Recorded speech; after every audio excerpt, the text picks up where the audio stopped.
বদদোয়া দেওয়া থেকে বিরত থাকুন। কখনো বাচ্চাদের বদদোয়া দেবেন না। সন্তান যত দুষ্ট হোক, বদের হাড্ডি হোক, বদদোয়া দেওয়া যাবে না।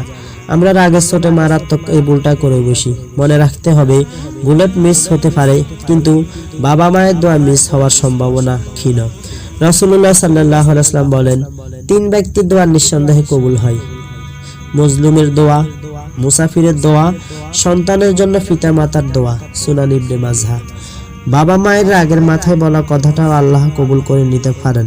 এই জন্য বিশ্বনবী সাল্লাল্লাহু আলাইহি ওয়াসাল্লাম বাবা মাকে সন্তানের জন্য বদদোয়া করতে নিষেধ করেছেন। সহিহ মুসলিম। সন্তানের জন্য একটি ভালো দোয়া ঠিক করে নেবেন। রাগ উঠলে ওই ভালো দোয়াটি বারবার করবেন। এতে রাগও মিটলো, সন্তানও বদদোয়া থেকে বেঁচে গেল। শাইখ আদিল আল কালবানি লন্ডনের এক কনফারেন্স পবিত্র কাবা শরীফে ইমাম হিসেবে নিয়োগ প্রাপ্তি নিয়ে তার জীবনের একটি চমৎকার কাহিনী বর্ণনা করেন। কালো বর্ণের মানুষ শাইখ আদিল আল কালবানি ফারসি উপসাগরীয় এক দরিদ্র পরিবারের সন্তান। মসজিদুল হারামে নামাজের ইমামতি করা অসাধারণ সম্মানের, আর এই কাজ শুধু আরব ভূখণ্ডের আরবদের জন্য নির্ধারিত। তিনি বলেন, আমার মায়ের দোয়া আমাকে কাবার ইমাম বানিয়েছে।